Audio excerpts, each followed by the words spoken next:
semua, kembali lagi dengan aku. Di video kali ini kita bakalan kembali membahas soal wawancara. Tapi sebelum ke videonya, jangan lupa di like, comment, subscribe, dan nyalakan lonceng notifikasinya supaya kalian gak ketinggalan video terbaru dari aku.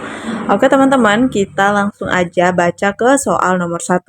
Sebagai salah satu generasi muda Indonesia, apakah tindakan yang akan Anda lakukan untuk menjaga keutuhan persatuan di Indonesia? Kita lihat dulu opsinya. A. Meningkatkan rasa cinta kepada nusa dan bangsa. B. Menjaga keragaman budaya yang ada di Indonesia.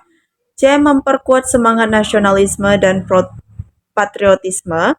Kemudian yang D. Menjaga ketenangan saat umat beragama lain menjalankan ibadah.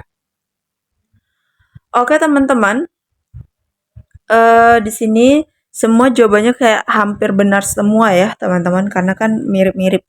Nah, tetapi tindakan yang harusnya kita lakukan untuk menjaga keutuhan persatuan di Indonesia ini, itu berarti kita ditanyakan terkait pengamalan sila ketiga teman-teman, yaitu Persatuan Indonesia. Nah, bentuk pengamalan sikap yang sesuai adalah memperkuat semangat nasionalisme dan patriotisme, teman-teman. Jadi di sini jawaban poin 4-nya adalah yang B. Kalau meningkatkan rasa cinta tanah air, kemudian bukan yang B ya, teman-teman, maaf, yang C. Nah, ini poinnya 4.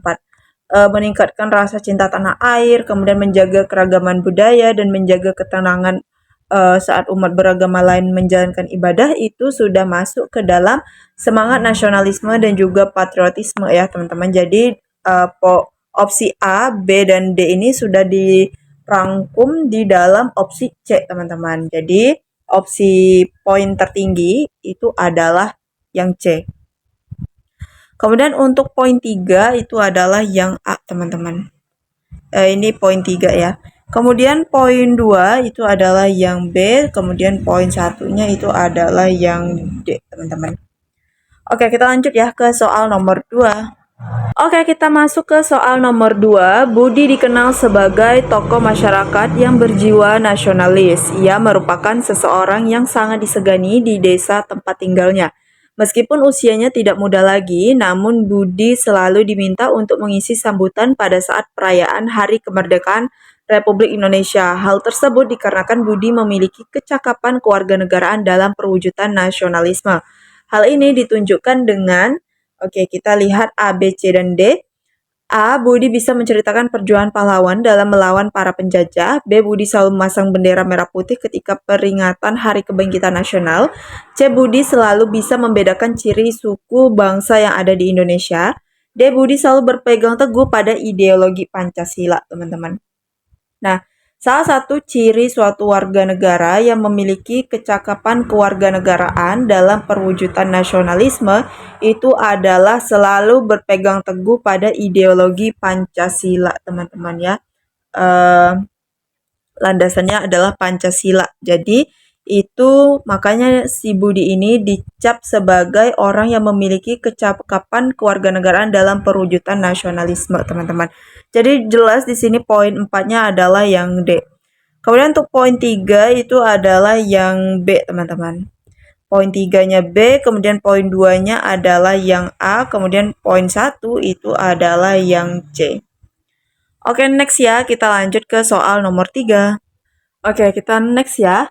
Terhadap kasus korupsi yang menjerat pejabat negara, sikap Anda sebagai seorang ASN adalah A. Tidak peduli karena bukan urusan kita. B. Mencari tahu kebenarannya lewat berbagai sumber. C. Menyikapi dengan santai karena setiap manusia bisa salah dan hilaf. D. Turut prihatin atas kejadian tersebut. Oke teman-teman, nah ini menurut aku pribadi ya.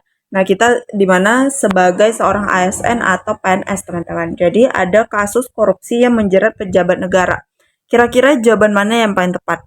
Nah, sebagai ASN maka kita harus menghindari urusan-urusan seperti memberikan komentar-komentar di sosial media ataupun terkait masalah politik ya teman-teman. Karena kan ASN bersifatnya netral ya. Nah, maka sebaiknya kita tidak peduli dan tetap melakukan pekerjaan seperti biasa, teman-teman.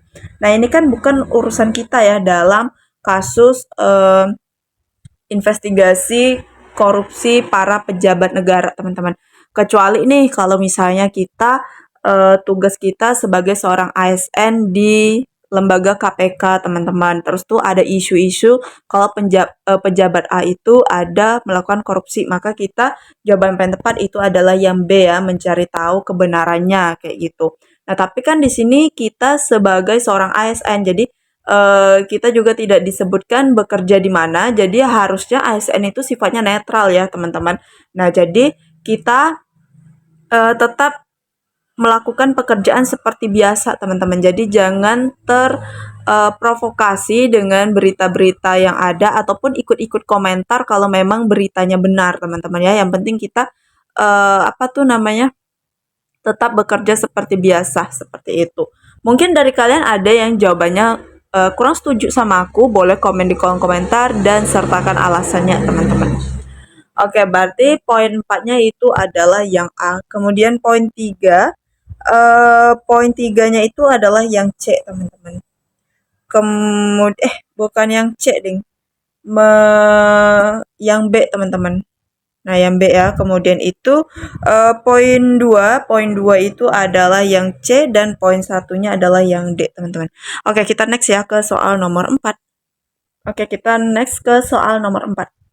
Terhadap peraturan perundang-undangan yang dikeluarkan oleh pemerintah, sikap Anda sebagai masyarakat adalah, kita baca dulu opsinya, A. Mengikuti aturan jika sesuai dengan kondisi realita kehidupan bermasyarakat. B. Mengikuti dan menaati semua kebijakan yang dikeluarkan pemerintah. C. Mengikuti dan menaati aturan dengan mengamati relevansinya dalam kehidupan bermasyarakat. D. Mengikuti aturan jika berpihak kepada rakyat. Oke teman-teman, jadi sebagai warga negara yang baik ya, kita berkewajiban untuk menaati dan mengikuti aturan-aturan yang telah ditetapkan oleh pemerintah, teman-teman. Nah, jadi di sini poin 4-nya itu adalah yang B. Nah, itu merupakan hak dan kewajiban warga negara ya, teman-teman, yaitu mengikuti dan menaati semua kebijakan yang dibuat oleh pemerintah. Jadi poin 4-nya itu adalah yang B. Terlebih lagi kita sebagai seorang ASN ya teman-teman, dimana fungsi ASN kan sebagai perekat bangsa ya teman-teman dan lain sebagainya. Oke, kemudian untuk poin 3 itu adalah yang C, kemudian poin 2-nya adalah yang D, dan poin 1-nya adalah yang A. Oke teman-teman, kita lanjut ke soal yang terakhir. Oke, ini dia soal yang terakhir, kita baca bareng-bareng. Kantor Anda merupakan kantor kecil yang berada di suatu pulau. Anda merupakan seorang pegawai baru di sana dan merupakan pegawai yang paling muda. Setiap hari Anda melihat banyak pegawai yang sudah merekam daftar hadir langsung menghilang entah kemana.